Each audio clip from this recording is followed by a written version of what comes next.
Hey everybody, my name's Tanya and I'm the holistic health practitioner here at Critical Bench. What I want to talk to you about today is the number one thing you need to be doing to get a better sleep.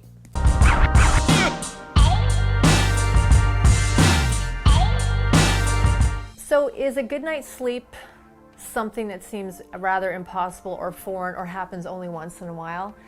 Well, you're not alone if that's what's happening with you. And it's really too bad because in order to function really well, to be at our very best, sleep is so important. And in my opinion, it's one of the most underrated necessities in life. We're very busy and we're so busy today with all the things we're managing, families, jobs, trying to balance it all. There's a lot going on in a day.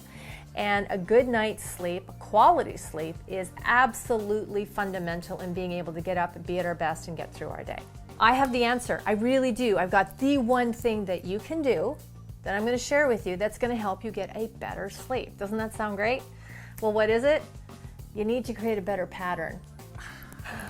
So what do I mean by that? Establishing a routine or a pattern prior to going to bed that gets your body and your mind in a state that's ready for sleep. So think of it this way. Let's say you get home from work and you're rushing around, you got kids coming and going to all of their extracurricular activities, you're handling laundry, meals, feeding the dogs, walking the dogs. There's all kinds of things going on. There's many moving parts to this unit. And it seems like it's just 110 miles an hour from the minute you walk in the door at the end of the day. You finally get it all cleaned up, supper's done, dishes are done, kids are in bed, you've put that last load of clothes in the laundry, and then you think you're just gonna walk into bed and fall asleep. Probably doesn't happen. Because what have you done between all that activity to the point where you crawled into bed? You just kept moving, your brain was engaged, because a lot of times we're running on autopilot. We're just going through our day because we know what needs to get done and it's getting done without even thinking. So we're just going from one step to the next step to the next step. And so your brain's always going to be a few steps ahead of you, guiding you into that next task. What you can do and what is necessary to do is to step back, and you need to create a pocket of time somewhere between the busyness of life and going to sleep that allows your body and your mind to just settle down, to take a step back. And it may sound like it's a really impossible thing to do. It may sound to you like, well, that's something else I need to fit into my day. But what's the alternative? Are things right now working for you? If you're getting one or two good nights sleep in a week, or some people that I've worked with have, 3 good nights of sleep in a month is their max. It's horrible. They're miserable. They're miserable. They've got issues with digestion. They've got issues with stress and headaches. They've got all kinds of other physical symptoms that are manifesting. And at the bottom of it is that they're just not getting sleep. So sleep is when our bodies repair. It's when our bodies rest. It's when our mind rests. Sleep is a very important part of the day, because that is when so many systems in your body are at work. So it's not like you're totally taking time off. You need to be in a restful state of sleep for several of the body's functions and systems to do what they need to do to keep you healthy, to repair, to grow, and to give you that energy so that when you do wake up in the morning, you are ready for that day. You're ready to jump in, fully engaged, and be the superhero of the day. That's fantastic.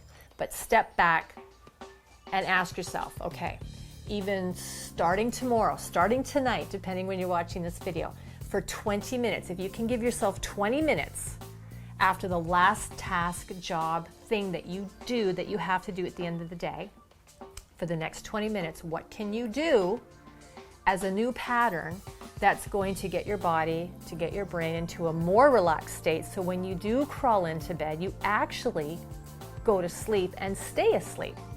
So some things that might work are possibly, reading something, laying in bed, reading a book, even just, going for a walk around the block, just, getting out of the house, just getting outside, some fresh air. And I'm not talking an exercise walk, I'm talking a stroll. Just some form of relaxing activity that doesn't require you to think, doesn't require you to count, doesn't require you to have to look after someone or something, just mindless movement that starts to disengage you from the day, take your brain out of that work mode, and put you into a state that more, higher, it's going to increase your chances that when you crawl into bed, you're going to get into that state. Now, it may not happen right away, so don't be discouraged. If, tomorrow you come home from work, you do all that family stuff, all your other obligations, and you decide, okay, I'm going to take the dog, go for a walk, I'm just going to be very chill. Then you get home, get yourself ready for bed, read a little bit of a book, and find that you don't instantly fall asleep, or you only sleep 3 hours as opposed to, 2. Don't get discouraged. This is creating a new pattern. And anything that's worthwhile, anything that can become a consistent, sustainable part of your life has to be part of a pattern of behavior. So, if you're not sleeping well, you need a new pattern before bed. Put the phone away, shut off the TV, don't turn on the coffee pot. Start doing things that are much more relaxing. Some yoga, some deep breathing, reading. Anything that is considered a chill, relaxing activity to bring you down and get you into a state of readiness for sleep and rest. Your body's going to love you for it, and you're going to feel so much better. Well, thank you for listening. Thank you for watching. If you liked the video, please give it a like. If you have any comments or questions, you know where to put them. I'd love to hear from you. My name's Tanya, Holistic Health Practitioner at Critical Bench.